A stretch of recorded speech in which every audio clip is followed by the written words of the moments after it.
Hey, Camino, Jay's talking all sports right now. Sports. Oh, yeah, love it. Gotta love it. September 1st, down to the last game, a Labor Day game, where the Staten Island Yankees and the Brooklyn Cyclones match up for a final game of the AAA Penn League season. I had the awesome chance to speak to both managers. Manager Tom Gamboa gave me the rundown for managing the Brooklyn Cyclones, as well as how this season has been leading up to the possible playoff spot and his enjoyment here in Brooklyn. Head honcho, Coach Gamboa, Tom Gamboa, how you doing, man? Real good. It's going to be an exciting night tonight for Brooklyn fans. Even more exciting, I would say, for myself, because I have not only the opportunity to produce you guys in the broadcast, but I get to come out and talk to some of the players and see what's going on off the field, on the field, behind the scenes.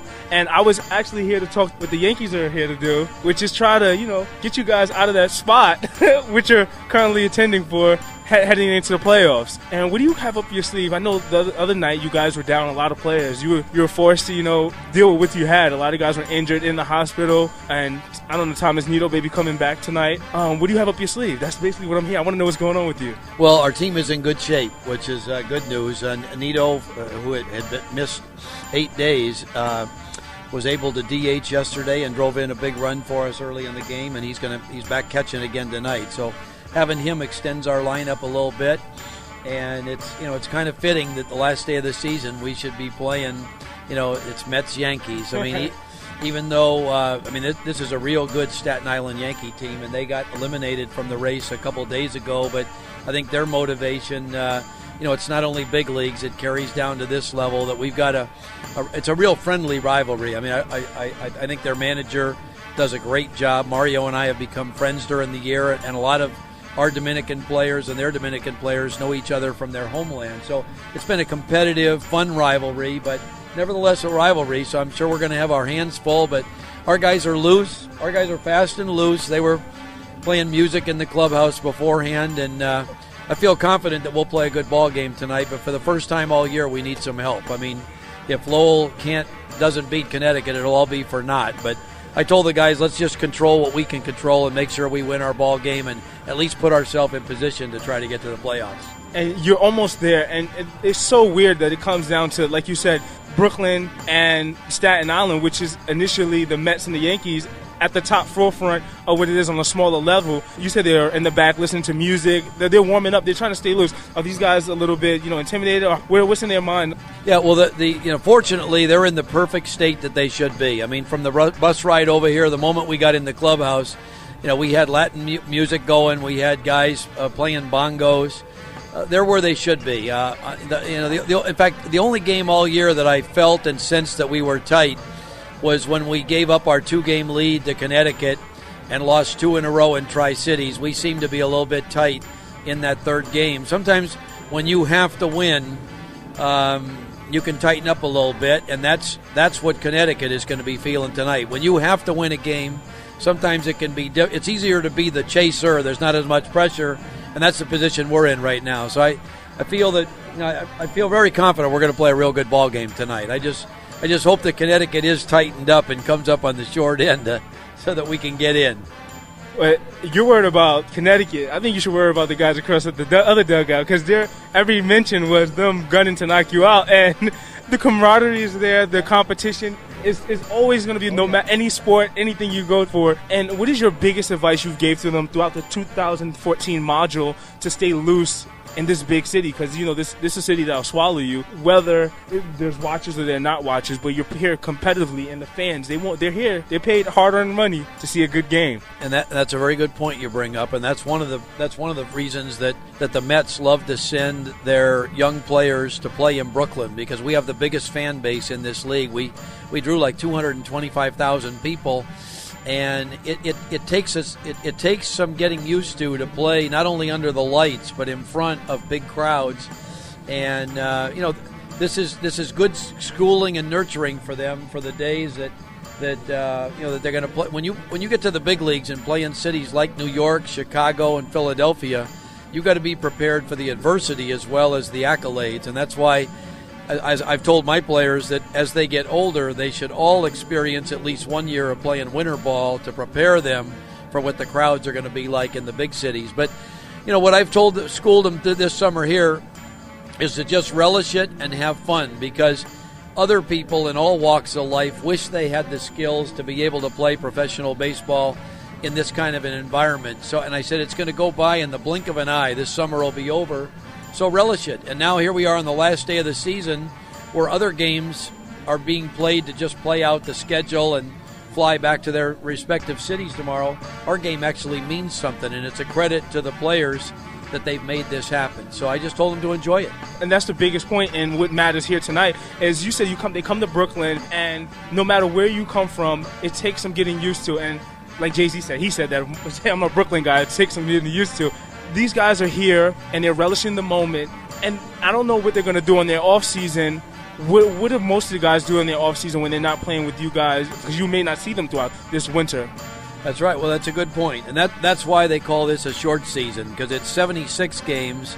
Next year, when they go to a full season, it'll be 144 games. And instead of 3 months, it's 5. So this gives them a good taste of what professional baseball is about, grinding through it every day. The long bus rides, the short hours of sleep, learning how to manage your diet and your sleep patterns so that you can give your best effort out here. And I'm sure our players will go home and reflect upon this year when they go home. And as I impressed upon them, that if and when they're good enough to play in the big leagues, it's not just 144, but it's 162, and then playoffs on top of that if you're good enough to get there. So it becomes an 8-month grind at the big league level.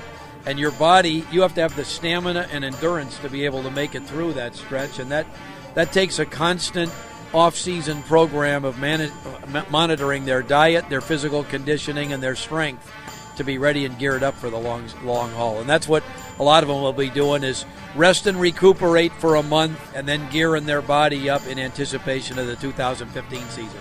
A summer of spoon feeding and teaching them how to digest and eat a full meal, basically, because this is what you guys are giving them, the Mets organization, feeding the prospects who will possibly go on to other teams or even stay with the Mets. But how do you keep going? You've been in this a long time. You before the interview, you were on the phone with your granddaughter. I thought you said your daughter, 16 years old. How do you keep going? Is it the sport? Yeah, that's a good question. Well, this is 40 years of this for me, and I was happily retired before the Mets brought me out of retirement for this year. I've had a great time. I think, when you're around young people, it keeps you young. I mean, I feel an adrenaline rush. I've always gotten a thrill from the competition of the games and teaching young people and kind of paying it forward, giving back to the game things that I've learned from it. But I got to admit, at 66, by the end of the season, I'm physically tired and drained. So I'll go back to California this winter and play my golf and recharge my batteries. And I doubt that I'll be a lifer like some of my friends are in this business, but I've certainly had enough fun and enjoyed it enough this year that if the Mets wanted me back to do this again, I'd probably do this again next year. So we'll see. Time will tell. But it's been fun, and it's been a lot of fun watching the development of these youngsters that the Mets have. And for the Mets fans, there's definitely hope in the future, because we've got some terrific young talent on this club, which is a credit to the scouts that the Mets have that signed and got these guys here. And that's the big picture, starting off in June, with here in August, letting the players go into September with something to walk away with. It's been a lot of fun, and I've had a great experience. The people and the fans, the ballpark, the front office, everything has been first class from start to finish. And I just hope we're not done yet. I hope we're playing Wednesday night back at MCU Park. Much success to you tonight, and definitely I had a great time broadcasting games last season, and hopefully I'll hear some more of you next season with my man Stu Johnson up in the box office. Thank you, Tom, for your time, and go back there and finish warming up with the guys. Sounds good. Thanks. Bye-bye. That game ended in defeat of the Brooklyn Cyclones, losing to the Staten Island Yankees 11-3. Now, shortly after the game, I joined the press conference to speak to the Yankees manager, Mario Garza, about the Brooklyn Cyclones and the Staten Island Yankees rivalry. Take a listen. JRJ from 90.3. Coming down to the last game with you guys having to go against Brooklyn Cyclones to hopefully knock them out of the playoffs, what do you think they did differently compared to you guys throughout the season to lead up to this point? Well, we mentioned their pitching, and I think their pitching was I thought our pitching was very good. their pitching was up there at the top of the league. So I think they executed. They did a nice job. Attacking hitters, throwing the ball over the plate. I mean, it's when you watch the course of the game. When the catcher sets up in one spot, they're usually pretty close. Mm-hmm. So I mean, it was fun to watch. That's kind of what I was watching. I was really locked in on it the last couple nights, and they do a really good job. So I mean, that would be one thing, and I think we probably have more velocity and we probably have more power arms. Maybe if you stack it up to them, but that just shows you right there that it's where you throw the baseball that matters. Again, that game ended in a loss for the Brooklyn Cyclones 11-3, with the Staten Island Yankees taking the win, but both teams out of the playoffs, going back home to their respective cities to gear up and to continue the rivalry next season. This is Focus JRJ, signing off with Sideline Sports Stories. Until next time. This is Tom Gamboa for the 2014 Brooklyn Cyclones, and you're listening to Brooklyn Cyclones baseball on 90.3 WKRB, Brooklyn, New York. WKRB 90.3.